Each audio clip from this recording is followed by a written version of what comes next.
सो बच्चे blood clotting जो next chapter है, नेक्स्ट टॉपिक है इनफैक्ट। तो ब्लड क्लॉटिंग जो है बेटा, उससे हम एक कॉन्सेप्ट जानेंगे जो कि प्लेटलेट का फीचर है।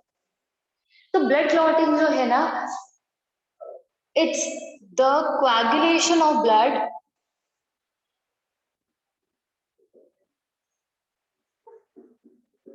Blood clotting means coagulation of blood, जो कि प्लेटलेट की प्रॉपर्टी मानी जाती है। ठीक है, बट मैं बता दूं, कोएगुलेशन यानी कि क्लॉटिंग और सॉलिडिफाइंग ऑफ ब्लड अकेली प्लेटलेट की प्रॉपर्टी नहीं। प्लेटलेट के अलावा और भी बहुत सारे फैक्टर्स हैं और कंपोनेंट्स हैं जो कि क्लॉटिंग में इन्वॉल्व होते हैं, इंक्लूडिंग विटामिन के, फिब्रिनोजन, ठीक है, और उसके बाद कैल्शियम। ऐसे बहुत सारे फैक्टर्स हैं, नियरली 13 फैक्टर्स हैं जो ब्लड क्लॉटिंग में इन्वॉल्व होते हैं बेटा, और ब्लड को कोगुलेट होने में हेल्प करते हैं, जो कि इंजरी के दौरान ब्लड लॉस को प्रिवेंट करता है। ठीक है, तो इंजरी के दौरान ब्लड लॉस को प्रिवेंट करने के लिए हमारे पास ये अरेंजमेंट है। लेकिन बच्चे ब्लड क्लॉटिंग होती कैसे है? तो ब्लड क्लॉटिंग के लिए मैं बता दूं सीक्वेंस। लेट्स से एक पर्टिकुलर टारगेट में एक जगह पे इंजरी हो रहा है, इंजरी हुआ, तो इंजरी के दौरान क्या होता है, इंजरी में जो इंजर्ड सेल्स होते हैं और प्लेटलेट्स होते हैं। तो मैं दो कंपोनेंट्स की बात कर रही हूँ, एक इंजर्ड सेल्स,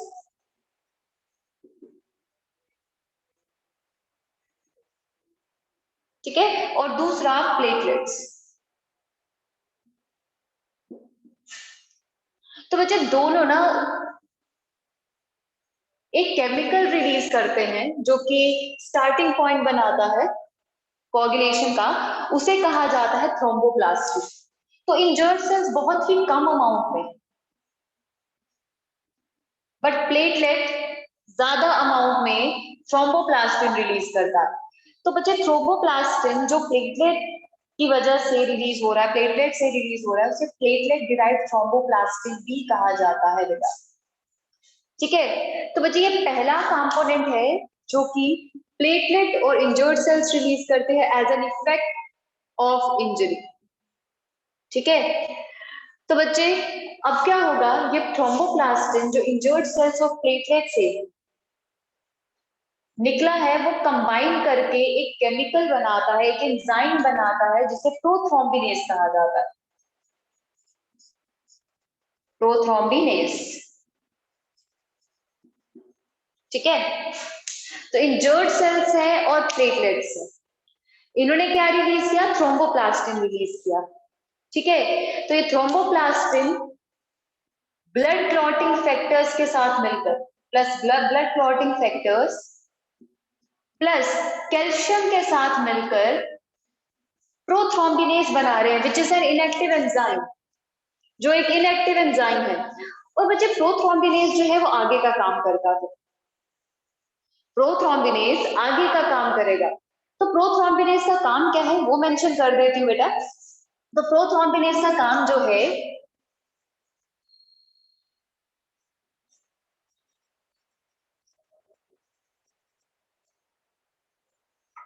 वो कुछ एक्टिविटीज करता है।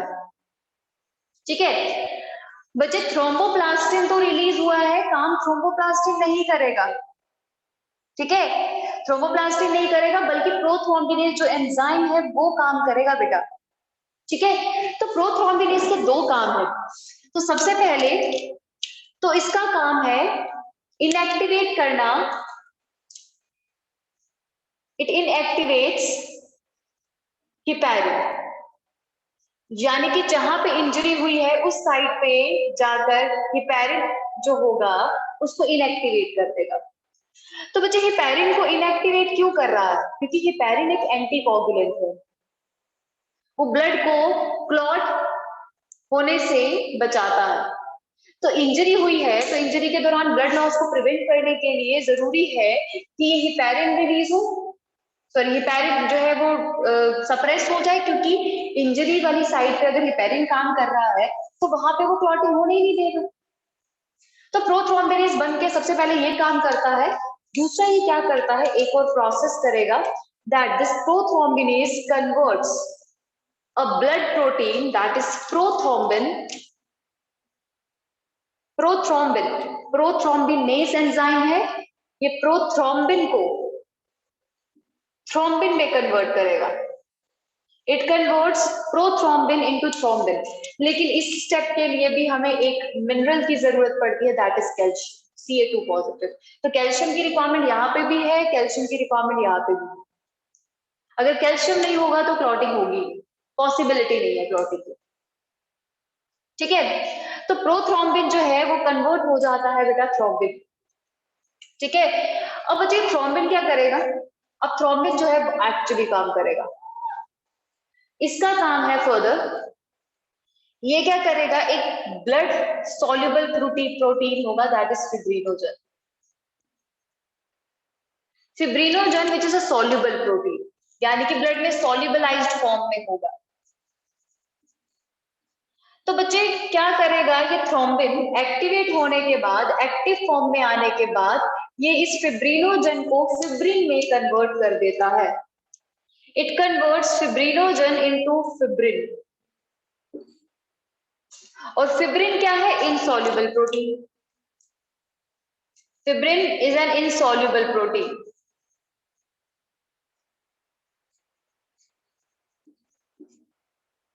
मतलब सॉल्युबल प्रोटीन को इनसॉल्युबल में कन्वर्ट कर देगा।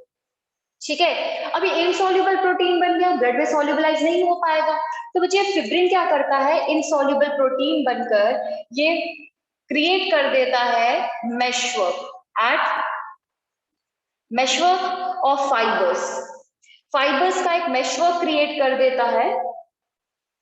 और बच्चे फाइबर्स का ये मेशवर्क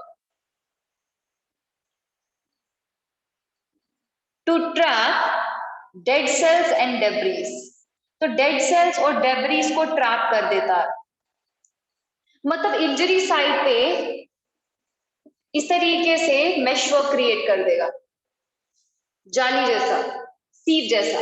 ठीक है, trap dead cells and debris at injury site, तो इंजरी साइट पे डेड सेल्स और डेब्रीज को ट्रैप करने के लिए मेशवर्क क्रिएट कर देता। और बच्चे ये जब ये मेशवर्क इस डेड सेल और डेब्रीज को ट्रैप करता है, तो ट्रैप करने की वजह से क्या होगा, ये डेब्रीज और डेड सेल्स एयर के एक्सपोजर में ड्राई होके क्लॉट हो जाएंगे, ड्राई हो जाएंगे।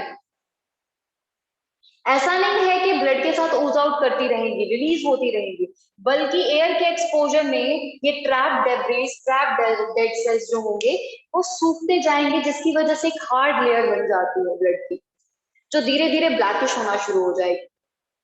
ठीक है, तो बच्चे दिस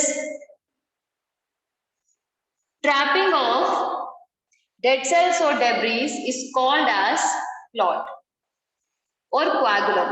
इसको क्लॉट और कोएगुलम कहा जाता है। और कोएगुलम बनने से और क्लॉट बनने से क्या होता है, हमारे पास टारगेट साइट पे ब्लड का बाहर निकलना रुक जाता है, जिसकी वजह से ब्लड लॉस प्रिवेंट हो जाएगा।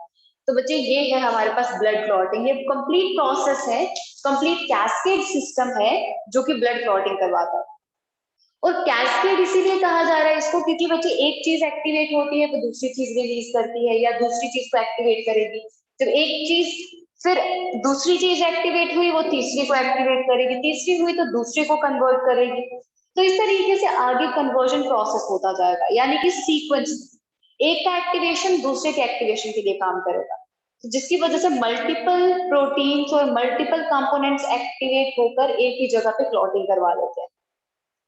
ठीक है, तो क्लॉटिंग जो है वो मल्टीपल स्टेप्स में होती है, सिंगल स्टेप पे कभी नहीं होगा। So now next topic that is blood vessels. तो ब्लड वेसल्स के बारे में बात करेंगे। तो ब्लड वेसल बच्चे वो ट्यूब लाइक स्ट्रक्चर्स है, these are tube like structures for transport और मूवमेंट ऑफ ब्लड।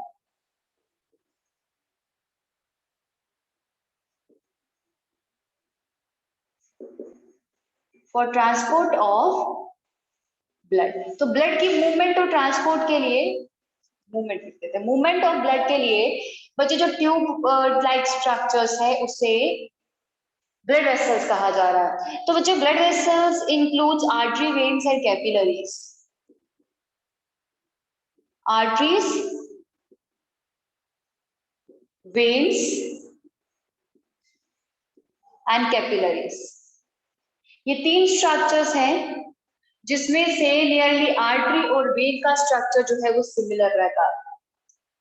कुछ बेसिक डिफरेंसेस हैं दोनों के स्ट्रक्चर में, जिसकी वजह से जो उसके फंक्शन है उसकी वजह से थोड़ा सा डिफरेंट फंक्शनैलिटी आती है। अदरवाइज आर्टरीज और वेन्स जो है उनका स्ट्रक्चर और बेसिक अरेंजमेंट जो है वो सेम ही रहता है बेटा। ठीक है, तो बच्चे सबसे पहले इनमें डिफरेंसेस और इनके अरेंजमेंट को फिगर आउट करें तो पहले एक स्ट्रक्चर कर लेते हैं। तो स्ट्रक्चर जो इनके पूरे वॉल अरेंजमेंट को एक्सप्लेन करेगा, जो ये बताता है कि आर्टरीज और वेन्स बनी किससे। ठीक है, सो बच्चे अब structure of artery and vein with some basic differences. Capillary का स्ट्रक्चर डिफरेंट होता है, इसीलिए उसको यहाँ पे डील नहीं कर रहा है बेटा। तो बच्चे आर्टरी और वेन का क्रॉस सेक्शन लिया जाए इस तरीके से, तो बच्चे क्रॉस सेक्शन में हमें पहले एक सबसे आउटर वॉल दिखती है जिसे ट्यूनिका एक्सटर्ना कहा जाता है। ठीक है, तो ट्यूनिका एक्सटर्ना जो आउटर वॉल है जो हमने यहाँ पे भी फिलहाल ड्रॉ किया। ठीक है, तो ट्यूनिका एक्सटर्ना के अंदर हमारे पास मस्कुलर वॉल होती है जिसे ट्यूनिका मीडिया कहा जाता है विद सम फाइबर अरेंजमेंट। ठीक है, और इनर जो रहती है बेटा, कुछ फाइबर्स यहाँ पे ड्रॉ कर लेती हूँ, तो फाइबर अरेंजमेंट के साथ। ठीक है, और इनर वॉल जो रहती है बेटा वो रहती है हमारे पास सेल्यूलर अगेन, से ट्यूनिका इंटरना कहा जाता है। तो ट्यूनिका एक्सटर्ना, मीडिया और इंटरना।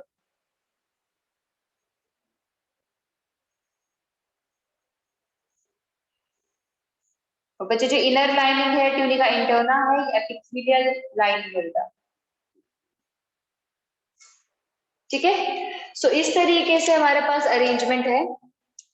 ठीक है, सो बच्चे अब सबसे पहले ट्यूनिका एक्सटर्ना जो आउटर है, तो आउटर ट्यूनिका एक्सटर्ना, तो ट्यूनिका एक्सटर्ना जो है जो आउटर लेयर है, it is made up of external tunica adventitia. It is made up of fibrous layer called as tunica adventitia। और tunica adventitia जो है उसे कहा जाता है जो फिब्रस लाइनिंग होती है और जो सिलोम के साथ शेयर होती है बेटा। ठीक है, तो बच्चे सबसे पहले ट्यूनिका एक्सटर्ना है, और ट्यूनिका एक्सटर्ना जो है वो ट्यूनिका एडवेंटिशिया से बनी हुई है, यानी कि स्लाइटली फिब्रस होती है बेटा। ठीक है, उसके बाद बच्चे हमारे पास आ जाती है मिडल लेयर, यानी कि जो आपको यहाँ पे दिख रही है,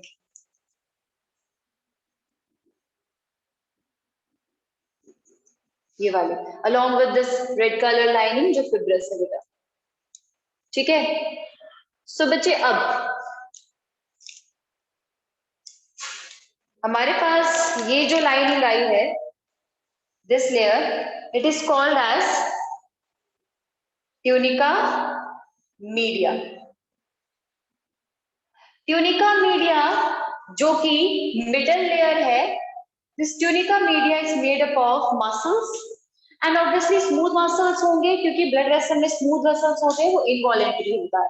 ठीक है, तो बच्चे it is made up of smooth muscles plus inner elastic lamina.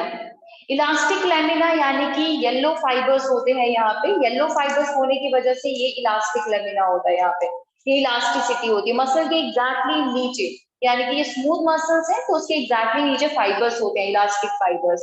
तो इलास्टिक फाइबर्स इस ब्लड वेसल्स को इलास्टिसिटी देते हैं।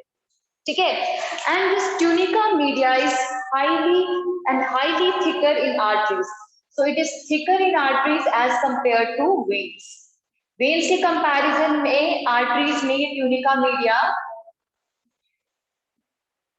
ज्यादा थिकर रहता है, क्योंकि आर्टरीज को ज्यादा ब्लड प्रेशर बेयर करना होता है। तो ज्यादा ब्लड प्रेशर को बेयर करने के लिए थिकर यहाँ पे ट्यूनिका मीडिया रहेगा, यानी कि मस्कुलर लेयर रहेगी। ठीक है, अगेन रिपीट कर रही हूँ, स्मूथ मसल्स है।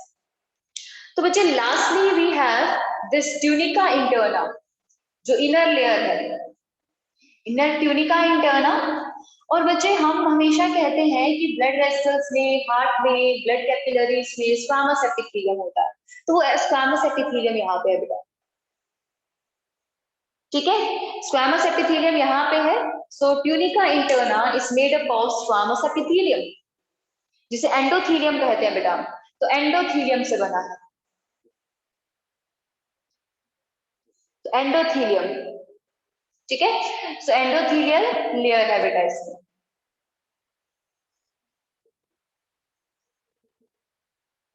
ठीक है, अब बच्चे ये जो है ये कैविटी है, ल्यूमन, जहां से ब्लड पास होना है। लेकिन ल्यूमन जो है वो वेन्स के कंपैरिजन में आर्टरीज में नैरोअर होती है। अब आप बोलो आर्टरीज में नैरोअर क्यों? नैरोअर इसीलिए क्योंकि अगर हमारे पास वेन्स के केस में अगर इस तरीके से ल्यूमन है, अगर ये वॉल है तो इस तरीके से बीच में कैविटी और ल्यूमन है, तो आर्टरीज के केस में ल्यूमन ऐसा होगा, बहुत ही ज्यादा नैरोअर। तो नैरोअर इसीलिए होता है ताकि एक प्रॉपर ब्लड प्रेशर मेंटेन हो सके और उस प्रेशर से ब्लड आगे बढ़ सके। तो नैरोअर ल्यूमन इसीलिए होता है। ठीक है, तो बच्चे ये दो बेसिक डिफरेंसेस हमने यहाँ पे डील कर लिए। अब और कुछ डिफरेंसेस हैं जो आर्टरी और वेन में डील करेंगे। तो आर्टरी और वेन में कुछ बेसिक डिफरेंसेस है। सबसे पहला, तो आर्टरी जो है उसे कहा जाता है जो कि ऑक्सीजनेटेड ब्लड कैरी करती है ना? बट ये एक्चुअली डेफिनेशन नहीं है इसका। एक्चुअल डेफिनेशन आर्टरी का ये है कि it carries blood away from heart. तो carries blood away from heart, मतलब वो हर एक वेसल जो ब्लड को हार्ट से दूर लेकर जाती है उसे आर्टरी कहा जाता है। चाहे वो ब्लड ऑक्सीजनेटेड हो चाहे डीऑक्सीजनेटेड, तो ब्लड अगर लेकर जा रही है दूर तो बच्चे उसे कहा जाता है आर्टरी। तो बच्चे वेन जो है it carries blood towards the heart, heart की तरफ लेकर जाएगा। ठीक है, लेकिन आर्टरी जो है it mainly carries oxygenated blood, वो मेनली ऑक्सीजनेटेड ब्लड कैरी करती है, with an exception in fact. इसमें पल्मोनरी आर्टरी एक एक्सेप्शन है जो ब्लड को हार्ट से दूर जरूर लेके जाती है, लेकिन लंग्स फॉर प्यूरिफिकेशन, तो मतलब डीऑक्सीजनेटेड ब्लड लेकर जाती है पल्मोनरी आर्टरी। ठीक है, सो यहाँ पे ये मेनली कैरी करती है वेन डीऑक्सीजनेटेड ब्लड। ये डीऑक्सीजनेटेड ब्लड कैरी करेगी, इसमें भी एक्सेप्शन है पल्मोनरी वेन जो लंग्स से आती है प्यूरिफाइड ब्लड लेकर, पल्मोनरी वेन। ठीक है, नेक्स्ट है आर्टरीज में वाल्व्स नहीं होते। जैसे हमने कहा कि इसका ल्यूमन इतना छोटा होता है कि ये प्रॉपर ब्लड प्रेशर मेंटेन कर सके, और हार्ट से डायरेक्टली इसमें ब्लड आता है तो ब्लड प्रेशर का दिक्कत नहीं होता। लेकिन बच्चे अगर हम वेन की बात करें, इट हैज वाल्व्स। इसमें वाल्व्स होते हैं लाइक दिस, इसकी वॉल में वाल्व्स होंगे।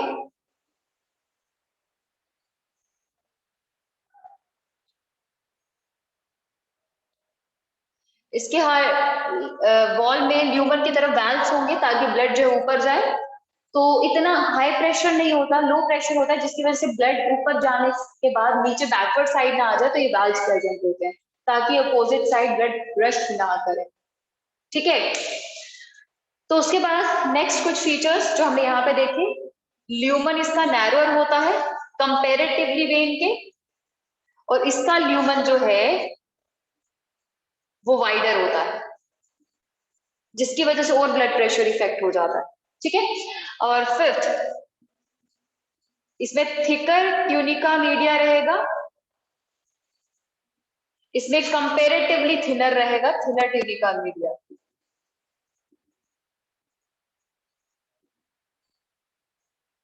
ठीक है, तो ये बच्चे कुछ डिफरेंसेस हैं।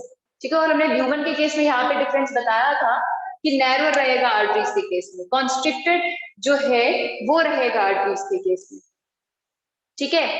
और हाँ एक और चीज, आर्टरीज का एक ये कॉन्सेप्ट है कि आर्टरीज जो है ना वो हमारे पास स्किन में थोड़ी सी डीप सीटेड होती है, यानी कि नीचे की तरफ, और वेन्स जो है वो कंपेरेटिवली सुपरफिशियल होती है, यानी कि प्रोमिनेंट, जो हम स्किन के ऊपर भी थोड़ा सा लाइटिश अरेंजमेंट में देख सकते हैं। तो बच्चे दीज आर डीप सीटेड, यानी कि नीचे की तरफ होती है, and they are comparatively superficial,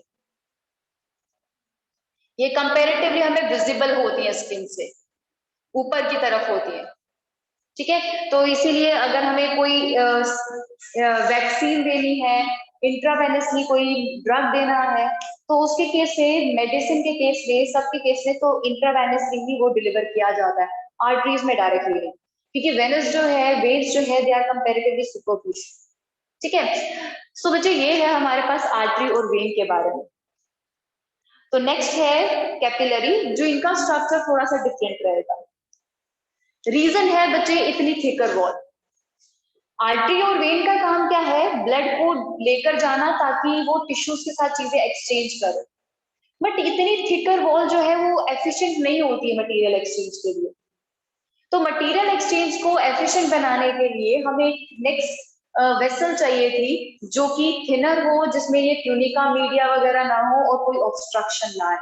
तो एक्सचेंज को पॉसिबल करवाने के लिए कैपिलरीज फॉर्म की जाती है टिश्यू एरिया में, ठीक है। तो उसके स्ट्रक्चर के बारे में बात करें। So now the last vessel, that is capillary.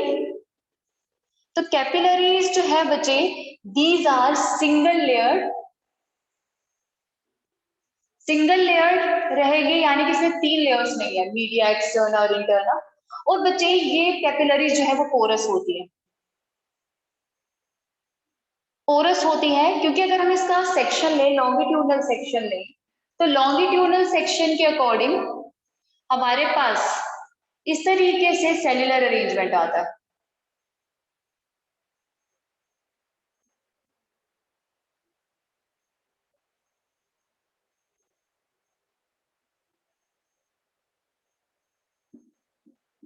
ठीक है, इस तरीके से। तो बच्चे ये जो सेल आपको दिख रहे हैं, दीज आर एंडोथेलियल सेल्स, यानी कि स्क्वामस एपिथेलियम, और बच्चे बीच में पोर्स है। इसके अलावा एक्स्ट्रा कोई लाइनिंग नहीं होती है, यानी कि अगर आप इसका सर्कुलर सेक्शन लोगे ना, तो सर्कुलर सेक्शन इस तरीके से दिखता है इसका, ये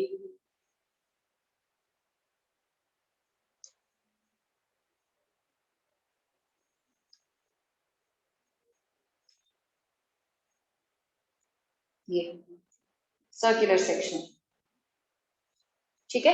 इस तरीके से अरेंजमेंट रहेगा, तो पोरस आता है इसमें। और बच्चे ये अरेंजमेंट इसीलिए है फॉर एक्सचेंज ऑफ मटेरियल्स, ताकि एक्सचेंज जो है वो प्रॉपर हो सके। हमने लिम्फ की फॉर्मेशन भी की है, लिम्फ की फॉर्मेशन के दौरान ये पोरस अरेंजमेंट जो है वो जरूरी है, वो रिक्वायर्ड है बेटा, ठीक है।